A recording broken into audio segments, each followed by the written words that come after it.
Shalom అలైకిం, షాలోమ్ అలైకిం, షాలోమ్ అలైకిం. వాక్యభాగం జ్ఞాపకం చేసుకుందాం. The book of Jeremiah chapter 18 verses 2-3. నువ్వు లేచి కుమ్మరింటికి పొమ్ము, అక్కడ నా మాటలు తెలియజేతును. నేను కుమ్మరింటికి వెళ్ళగా వాడు తన సార మీద పని చేయుచుండెను. కుమ్మరి జిగట మంటితో చేయించును కుండ వాని చేతిలో విడిపోగా ఆ జిగట పన్ను మరలా తీసుకొని కుమ్మరి తన యుక్తమైనట్టుగా దానితో మరకకుండా చేశాను. ఇక చూస్తున్నాను, ఇక్కడ సారే ఉన్నది, మట్టి ముద్ద ఉన్నది. కుమ్మరి దీని మీద పని చేస్తున్నాడు. ఇర్మియా ప్రవక్త దేవదేవ సెలవిచ్చాడు, నువ్వు వెళ్ళు, కుమ్మరి వారింటికి వెళ్ళు. కొన్ని ఆత్మీయ పాఠములు నేర్పించడానికి ప్రభు ఆశించే దేవదేవుడు ఇర్మియాను ఒక కుమ్మరిని వాని ఇంటికి పంపాడు. ఆ కుమ్మరి వాడు సారని పని చేస్తున్నాడు. ఇక సారి ఇక్కడ తిరుగుతున్నది, మధ్యలో మన మట్టి కూడా ఉన్నది.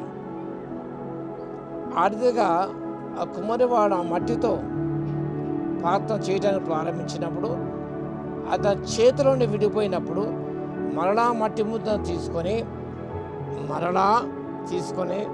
తనకు యుక్తమైనట్టుగా దాంతో మరకకుండా చేస్తాను. ఇక్కడ నుంచి పార్ట్స్ చూస్తున్నారు, మీకు అంతా కూడా ఇక్కడ వైపాటు వైపుకొని కుండలు చూస్తున్నారు. ఇక సారే చూస్తున్నాం, మట్టి ముద్ద ఉన్నది. చేస్తున్నాము, కొన్నిసార్లు విడిపోతుంది చేతులు, కానీ విడిపోయని చెప్పేసి ఆ కుమ్మరి ఆ మట్టి ముద్దను పక్క పెట్టాడు. మరలా తన చేతిలోకి తీసుకొని యుక్తమైన పాత్రగా తయారు చేస్తాడు, యుక్తమైనట్టుగా తయారు చేస్తాడు. మనం గమనిస్తే పేతురు యొక్క జీవితాన్ని మనం గమనిస్తాం. శిష్యులలో ఒక శిష్యుడు పేతురు ప్రభుతో ఉన్నాడు.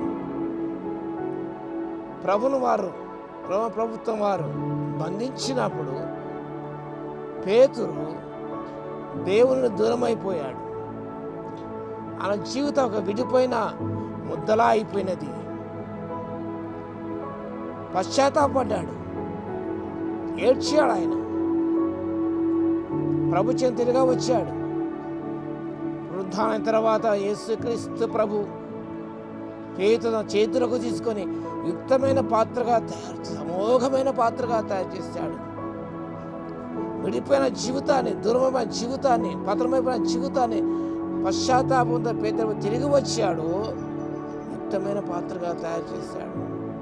ప్రాడిగల్ సన్ తండ్రి చేతిలో విడిపోయాడు, మట్టి ముద్ద వలె తిరిగి వచ్చాడు.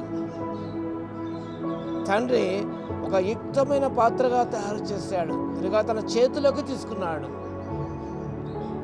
కుమారత్వను ప్రసాదించినాడు. ఎంత గొప్ప విషయం! మనం అనేక సార్లు తండ్రి చేతుల నుంచి విడిపోతాం. మనం మట్టి ముద్ద వల్ల విడిపోయిన జీవితాలు ఎన్నో ఉన్నాయి.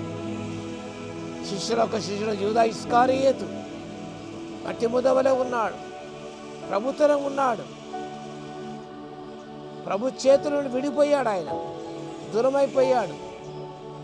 మేడగదిలో చూస్తాం, రాత్రి బయటికి వెళుతాడు వాడు, కానీ తిరిగి రాలేదు. ఆయన అంగలార్చడ, కానీ పశ్చాత్తాపము క్షమాపణకు తిరిగి ప్రభు చెందకు రాలేకపోయాడు. ఆయన జీవితం అంతమైపోయినది. కాబట్టి ప్రియులారా, మనం జ్ఞాపకం చేసుకుందాం. ప్రభు ప్రేమతో ఆహ్వానిస్తున్నాడు, తన చెందకు రావాల్సిగా ఆహ్వానిస్తున్నాడు. ఆయన పరమకు మరి మన జిగటం వంటి వారం. మనం గత సంవత్సరం ప్రభు చేతుల నుండి విడిపోయావేమో, దూరం అయిపోయావేమో, లోకంలో కలిసిపోయావేమో. ప్రభు ప్రేమతో ఆహ్వానిస్తున్నాడు, కమ్ టు మీ, నా దగ్గరికి రండి. ఆయన ప్రేమతో నా చేతుల హస్తాలకు తీసుకొని తన యుక్తమైన రీతిలో నీ జీవితాన్ని రూపొందించే దేవుడు ఉన్నాడు. ఇంకా అనేక చిన్న పాత్రలు ఉన్నాయి, చాలా చిన్నవి ఉన్నాయి. ఇక్కడ గమనించినప్పుడు చిన్నది మనకు కనిపిస్తున్నది, ఆ తర్వాత పెద్ద పెద్ద పాత్రలు కనిపిస్తున్నాయి. ఒక మట్టి ముద్ద తీసుకొని వివిధమైన ఆకృతులను ఆ కుమ్మరి అందించాడు. అక్కడ పెద్దగా ఉన్నవి, ఇదేవో చిన్న చిన్నగా కనిపిస్తున్నాయి. చిన్న పాత్ర మనకు కనిపిస్తుంది, చాలా ఇది చిన్నది. కానీ కుమ్మరి తన యుక్తమైన రీతిలో వీటిని తయారు చేస్తుంటాడు. ఆయన ఇష్టం అది. కానీ ఎందుకు నన్ను ఇలా రూపించావు? ఆ పాత్రను అలా మంచిగా రూపొందించావు, పెద్దగా నా చాలా ఎందుకు చిన్నగా చేశావు అని ప్రశ్నించడానికి వీలు లేదు. కుమ్మరికి మట్టి ముద్ద మీద అధికారం ఉన్నది. మట్టి ముద్ద కుమ్మరి ప్రశ్నించలేదు, ఎందుకు రూపొందించావని ప్రశ్నించడానికి వీలు లేదు. ఆయన ఇష్టం.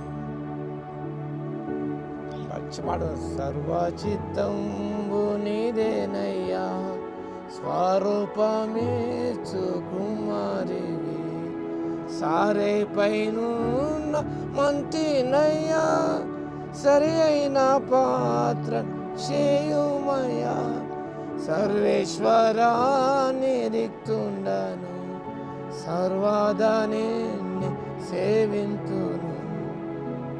ప్రభువా, నన్ను తండ్రి నీ చిత్తానుసారంగా యుక్తమైన పాత్రగా రూపొందించడానికి ప్రార్థన చేస్తే ఈ నూతన సంవత్సరం ముందు విడిపోయిన నీ జీవితాన్ని ప్రభు చక్కని పాత్రగా మనిషి దేవుడే ఉన్నాడు. ప్రార్థన చేసుకుందాం. కృపాభరితడా, మీకు వందనాలు, స్తుతి స్తోత్రమునైనా, మీరు పరమకు మంచి మంటి వారమునైనా మీ చిత్తానుసారంగా మాకు ఏ రూపాన్ని ఇవ్వాలని ఆశిస్తున్నారు అది మీకు తెలుసు. మహాజ్ఞాని కాబట్టి మీ చేత సంపూర్ణంగా అప్పగించుకుంటాం. మీతో చక్కని పాత్రగా రూపొందించబడ్డానికి, అనేక పనికొచ్చే పాత్రగా రూపొందించబడ్డానికి సహాయం అందించవలసిగా విజ్ఞాపన చేస్తూ యేసుక్రీస్తు పరిశుద్ధ నామములో ప్రార్థించి వేడుకొస్తున్నాము తండ్రి, ఆమేన్. మన తండ్రి అయిన దేవుని యొక్క ప్రేమయు, మన ప్రభువును రక్షకుడైన యేసుక్రీస్తు యొక్క కృపయు, పరిశుద్ధాత్మని యొక్క అన్యోన్య సహవాసం అందరికి సదాకాలం తోడే ఉండును గాక. ఆమేన్.